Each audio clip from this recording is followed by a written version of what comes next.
Hi guys, welcome back to my channel. ఇవాళ నేను మీకు ఒక టిప్ చెప్దాం అనుకుంటున్నా. ఇది అందరికీ తెలిసిందే, కాకపోతే తెలియని వాళ్ళు కూడా ఉంటారు కదా, సో వాళ్ళ కోసం ఇది. జనరల్లీ గ్రైండర్లో వేసిన పిండితోనే మనకి దోశ కానీ ఇడ్లీ కానీ బాగుంటాయి అని మనం అనుకుంటాం కదా. కానీ గ్రైండర్ అనేది అందరి ఇంట్లో ఉండదు. గ్రైండర్ లేని వాళ్ళు మిక్సీలో ఎంత ఈజీగా వేసుకోవచ్చు అనేది ఇప్పుడు నేను చెప్తాను. మిక్సీలో మనం ఇప్పుడు పిండి వేసుకునేటప్పుడు వాటర్ అనేది కొంచెం కొంచెంగా యాడ్ చేసుకోవాలి. వాటర్ కొంచెం కొంచెంగా యాడ్ చేసుకోవడం వల్ల పిండి టెక్స్చర్ అనేది బాగుంటుంది. వాటర్ కూడా మనం కొంచెం కోల్డ్ వాటర్ యాడ్ చేసుకుంటే మిక్సీ అనేది వేడి కాకుండా ఉంటుంది. వీడియోలో చూపిస్తున్నట్టుగా మనం గ్రైండ్ చేశాక పిండి టెక్స్చర్ అనేది అలా ఉండాలి.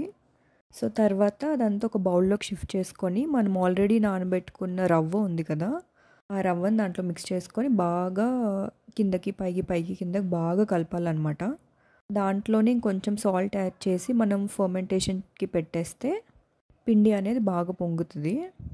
పిండి అనేది త్వరగా ఫర్మెంట్ అవ్వడానికి టిప్ ఏంటంటే వార్మ్ ప్లేస్లో పెట్టండి. అంటే కొంచెం వేడిగా ఉన్న ప్లేస్లో పెడితే కనుక పిండి నెక్స్ట్ డేకి తొందరగా ఫర్మెంట్ అవుతుంది. వీడియో నచ్చితే please do like, share and subscribe.